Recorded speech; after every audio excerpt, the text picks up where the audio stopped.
Hello, and thank you for tuning in to this virtual writing workshop that's in connection with the Wolcott Community Public Library. I had looked forward to doing this event in person, but due to the circumstances surrounding COVID-19, we are switching to a virtual writing workshop. So I hope that you enjoy this. What I'm planning to do is basically to give a crash course in writing stories. So not just novels in particular, and not just science fiction, which is what I write in primarily, but to give you principles that you can apply to genres of all kinds, whether that's historical fiction, romance, fantasy, whatever it is that you want to write. So what we're going to talk about today is a couple of things. So the first thing I'm going to do after giving sort of an introduction about myself is to talk about writing principles, in particular the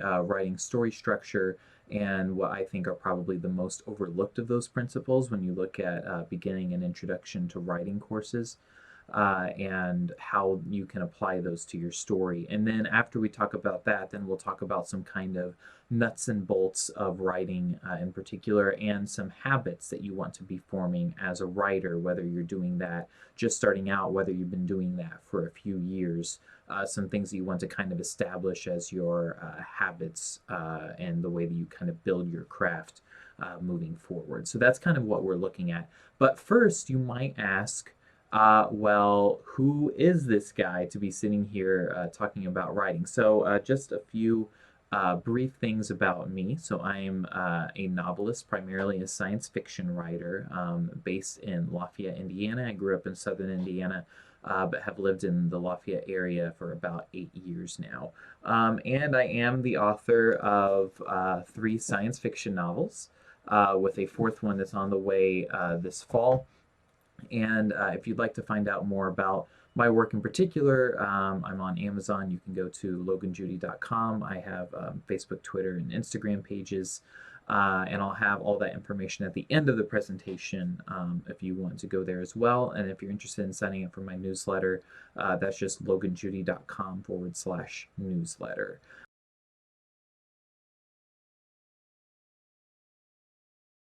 So the first thing that we're going to talk about with the principles of story is something called the hero's journey. And I'm putting a graph up here on the screen that is one of the portrayals that you can find if you just Google the hero's journey. And this is usually associated with Joseph Campbell, a literature professor who wrote A Hero with a Thousand Faces. But I want you to notice there's a lot of information here, but I really want you to notice the words that are on the inside of the circle here, which is call to adventure, challenges and temptations, which I'll just refer to as challenges for brevity's sake, transformation, atonement, and return.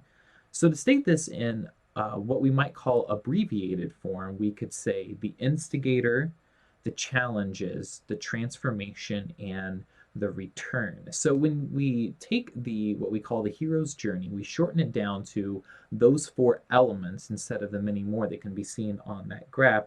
This can be applied to many different stories. So if you take, for one example, Tolkien's The Hobbit fits this a little bit better than The Lord of the Rings does, just because the cast of The Lord of the Rings is so huge. But let's take a less obvious example. So for this, I'm going to take The Nightingale, that takes place during the Nazi occupation of France in World War II. And so you'll have a lot of different kind of ways that this template applies, but it actually still applies. So for example, the instigator can be seen, and it follows 2 sisters. I forgot to say that. It follows 2 sisters who are kind of at odds during this period. One of them is much more just kind of do what it takes to survive. Another one is much more rebellious and take charge, although they both end up doing incredible things. And so the instigator is when the Nazi occupation starts, and there's a lot of confusion obviously with it starting in the beginning. The challenges have to do when one of the higher ranking Nazi soldiers announces that he is billeting with one of the sisters, and so he's kind of forcibly taking up residence And it has to do with the sisters. Okay, what are we going to do in order to survive? And the transformation is how that changes them, especially the different ways in which it changes them. The two of them being very different people with very different personalities and priorities, and then the return being kind of the climax or the end of the book, where you kind of see those changes and those characters come full circle. And so those are two very different stories, from fantasy to historical fiction, but you can see that same template and those same principles of story and those same emphases come out in those different types of story.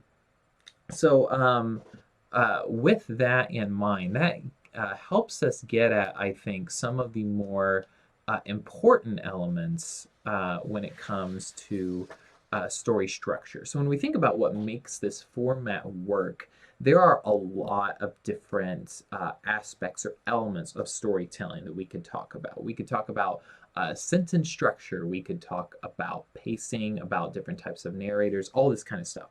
But I want to focus on, for both for timing's sake and just for priority's sake, I want to focus on just a few elements of storytelling. So there are three of these. So there's tension and theme and character.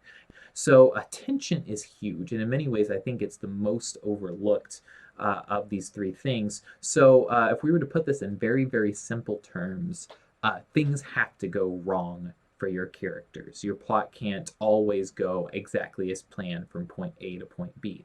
So to take the example of The Hobbit, if he and his team, or his I say compatriots, never got separated in the cave, in the whole episode with the Goblin King, and the whole episode where he's playing the riddle game with Gollum and Gollum might eat him, right? It's a much less interesting story, but you have that tension there that keeps you, as we sometimes say, on the edge of your seat, right? So you have that from a plot perspective, but you also have tension from a character perspective. So, for example, in The Nightingale, the Nazis actually do take over France. And Vianne, the sister who owns the house in which the soldier is building, she actually has to share a house with a Nazi. And you can see this in mystery, you can see this again in history, fantasy, science fiction. Any fiction genre, you can see it in there, and you can even see it in lots of nonfiction as well, especially historical nonfiction. You see this a lot. So that's the first kind of bedrock story element. The second one is theme. Now, theme you have to be a little bit careful with, because if you start out saying, and there are exceptions to this, by the way, but with a lot of fiction writing, especially if you're early on, don't have a lot of experience in it, you don't want to necessarily start out saying, I am going to write a book that's about X issue, and then you form everything around it, because the danger in that is you might end up creating characters that are only deep enough to fill X slot in your argument for whatever issue it is, whether that's a social, political, or other issue. That's kind of the danger, and readers can see that a lot easier than writers can sometimes. You have blinders on when you're writing your story. And you tend to see it, especially when you're in the moment, as what it is going to be or what you want it to be, rather than what it is at that moment. And that can lead you to sometimes it leads you to be too harsh on your story, but it also can cause you to kind of have blinders on to the weaknesses of your story.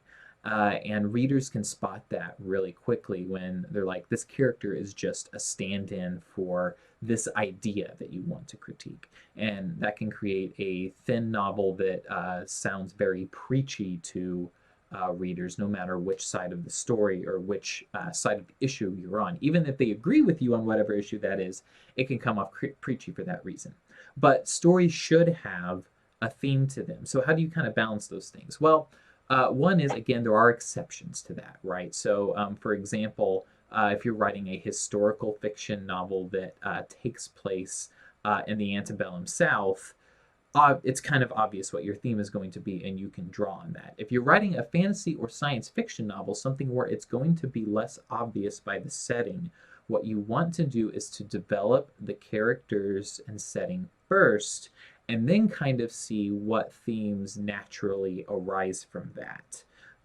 Stephen King in his book On Writing talks about this some. I don't totally agree with King on this because he kind of says you shouldn't pay attention to theme at all. But one of the things he does say in that book also is as you write and develop the story, if you try to make really deep characters and really think through your characters, as they interact with each other and their settings, so you will start to see certain common details that arise out of those characters and their interactions.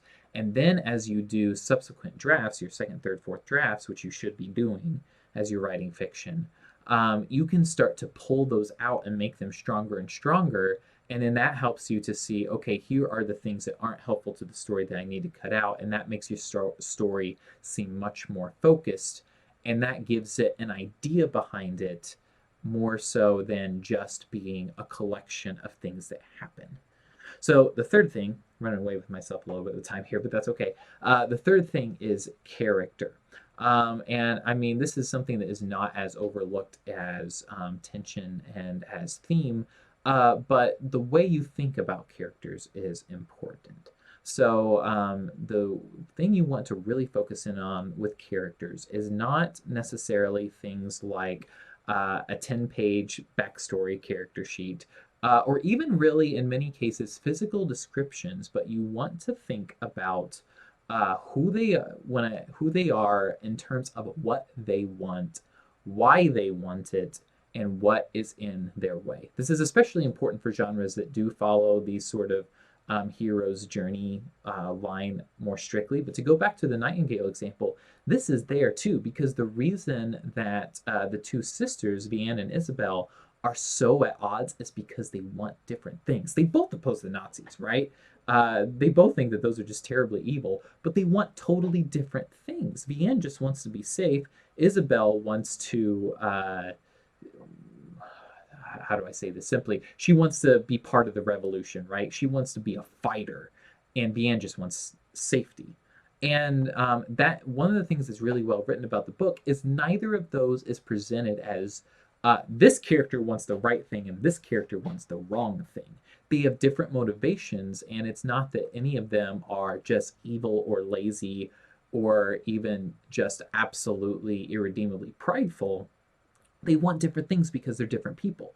And that's where you get that tension piece. And so as you're developing your characters, I think it's okay to have physical descriptions, but sometimes the focus is so much on that that we don't really get the feel of the character, their ambitions, what they want, and how that works into the overall story and theme. So with these stories established, then the question is, when you get down to the nitty-gritty and nuts and bolts of how you're actually going to write. First of all, there's a reason that I did the order of presentation in this way, because you need to establish these principles first, because you need to have a clear idea of what your point A and point B in the story is, because that has a lot to do with how you write. And once you have the A and B point established, and preferably for whatever chapter you're writing, you want to have that A and B for that chapter in particular as well, which is why I've turned into more of an outliner. And once you have that A and B clearly established, your goal in each chapter is to get to from point A to point B with each sentence a new step on that journey without doing sidetracks, right? So you want to get in there and with all the information that you need in within each sentence in as few words as possible. Now, what I am not saying is do absolutely as few words as possible for the reader to just know the facts of what has happened. That's a different thing. So as an example of this, I want to use, and I'm going to put up here on the screen, a section from the beginning of H.G. Wells' novel, The Wonderful Visit. So it says, Sandy Bright was coming down the road from Spinner's carrying a side of bacon he had taken in exchange for a clock. He saw nothing of the light, but he heard and saw this strange bird. He suddenly heard a flapping and a noise like a woman wailing, and being a nervous man and all alone, he was alarmed forthwith, and turning all a tremble, he saw something large and black against the dim darkness of the cedars up the hill. It seemed to be coming right down on him, and incontinently he dropped his bacon and set off running, only to fall headlong. Now, the thing I want you to notice, Sandy Bright is never given a physical description in this paragraph. I mean, our instinct is to give a physical description as soon as a character is introduced. Wells doesn't do that. But each of these sentences progresses through telling you something about who he is and how he's reacting to what he's seeing. I also want you to notice, just in terms of having very succinct prose, the length of the sentences. You have only one long sentence in this paragraph, which is 43 words. The others are much shorter. They're 22, 14, and 24 words. The one long sentence is where the action is, right? It's where he sees this strange bird. He hears the screaming noise. He's nervous. He starts freaking out. And so Wells does one long sentence in that whole paragraph as a point of emphasis, right? Because it's long, you notice it, you know it's important, and your mind is drawn to it more. You're spending more time with this one. But otherwise, you have short sentences. Now, with that said, that's where you want to get to. I think that what you want to do, though, is to keep this in mind, especially for your second and third drafts for the editing phase, because it's easier to fix too many words than it is to fix no words. And so kind of my approach to drafting is to kind of just punch everything out in the first draft, and as the second and third go on, you refine, which sometimes means that I spent a long time editing. So my third novel, which is An Exalted Depravity, it's a speculative fiction book. I spent at least a year, maybe more like a year and a half, doing the editing of that after I had written the first draft. I've spent the book that I'm releasing this fall, which is called A Prison in the Sky. That is another science fiction book. That was probably about a year. It was a little bit shorter than the last one as far as the editing phase. It took me longer to draft, but sometimes it's important to recognize that a lot of the writer's work is editing. It's not just the initial writing. Anne Lamott, in her book Bird by Bird, which is kind of a writer's productivity book, she says I'll censor what she says, but she says that all your favorite writers have really crappy first drafts. And that's something that I think is helpful to recognize. And so you have to be okay with having those crappy first drafts, but when you go back and you're refining, and when you think about what your goal is in each chapter, it's to get to A to B, each sentence building off of each other as succinctly as possible. So that's kind of what I want to leave you with as far as the nuts and bolts, along with a couple of reading recommendations, because I don't think we can get too far into the weeds here. Strunk and White's The Elements of Style is basically a style good book, but it's a really, really good one to follow for really succinct writing. Something that's helpful to know when you read that is that it's not primarily intended for fiction writers. It's primarily intended, it's more of an academic book that people use in writing courses. So if you think like freshman composition or your high school English class, something like that. But it still is a really, really helpful book. If you read Stephen King's On Writing, which is another book I recommend, that one also has, he also highly, highly recommends Strunk and White. He may even say you need to read that before reading this book at some point. On Writing is another really, really good one I recommend, and he goes into more examples of kind of, okay, here's why I did X, Y, and Z in this paragraph type of stuff. And Lamont's Bird by Bird is also pretty good. I don't love it as quite as much as some other writers do, but it is kind of really helpful for kind of setting your expectations and where your focus should be, and being okay with the fact that some of your work is just not going to be good, and that's true for any writer. I want to close with just a couple of habits that you want to establish as a writer. And one is, so when it comes to you're doing this kind of point A to point B, each sentence building off of another as succinctly as possible, you have to do a lot of practice to get good at that.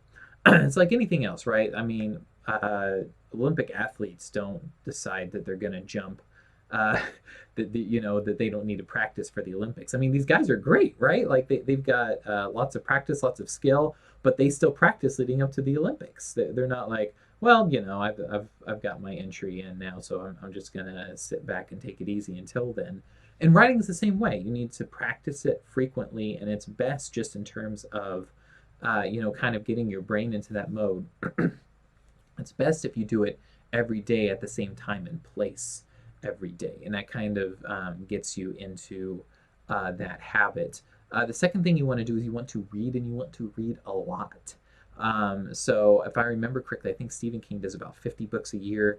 I try and do about 50 books a year also, although I've been trying to hit higher. I'm trending towards about 60 this year. And exactly how many books you read depends on a lot of things. I mean, my wife reads over, let's see, I think last year she read like 120 books, but she's a really, really fast reader. So depending on where you are on that scale, just pick something that's reasonable for you. But almost as important as reading a lot is reading with a lot of breadth. And I mean, read classics in your genre, read classics in other genres. One advantage of this is you find really cool stuff. I mean, my favorite novel is now Les Miserables by Victor Hugo, which I only read either last year or the year before.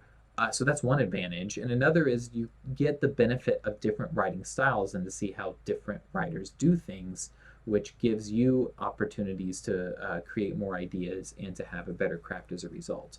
And then the third and final recommendation, as far as the habits of a writer, I'm going to leave you with is to observe people. So if eventually, when we're able to, be somewhat back to normal with the coronavirus stuff, do people watching. Go to a coffee shop and just kind of watch people, and watch people when you're waiting at the doctor's office, when you're at the park.